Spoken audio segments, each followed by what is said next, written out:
Paul, thank you for joining us today. Can you give us an example of where budgeting solutions have helped clients in particular with planning analytics, maybe in education or higher education? Certainly. So let's take the higher education sector. We recently did a project at a leading London university, and we took them from a legacy planning application onto IBM's planning analytics. Really impressive results. So we started out with the classic, let's replace the modules you have around student planning, expense planning, some payroll planning using the spinal point system to really get to a level of understanding of course profitability, something they'd struggled to do before with a level of detail in the system.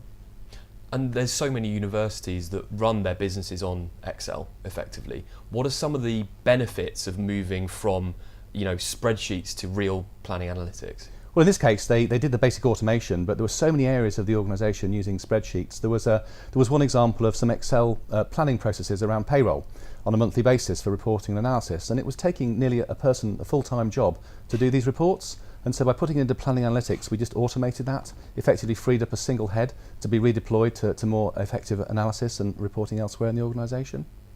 So really the benefit that these universities are getting is being able to automate and use resources far better because they're not relying on some legacy systems such as Excel spreadsheets.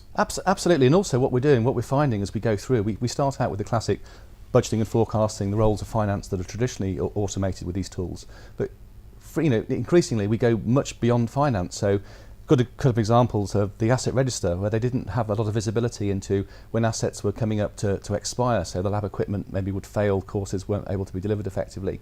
So they could effectively manage and monitor much more effectively the lab equipment, the replacement cycles, so a much better visibility into the CapEx planning process and replacement cycles. Okay, so doing some predictive maintenance and really replacing assets before they become end of life, and therefore making sure that processes are streamlined and courses can run as scheduled. Absolutely, clear value, but all sorts of interest. I mean, that was just one example. The other example was around the claim process. A lot of universities have research programs. A lot of their funding comes from research, and they have to be able to claim that money back.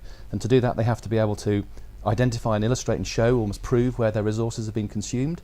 So by putting in a planning application to collect timesheets and align that with the claims process, again, we've automated what was a very manual process and often fraught with errors and resulted in money not being claimed back.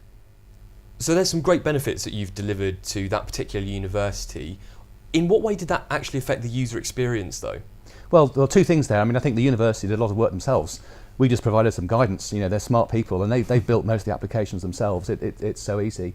But also in terms of user experience, it's just such a flexible solution to deploy. The user interface screens are really easy, they're intuitive, they can be made self-service effectively. So just a great experience all round for people really. Great, thanks so much for joining us. Thank you.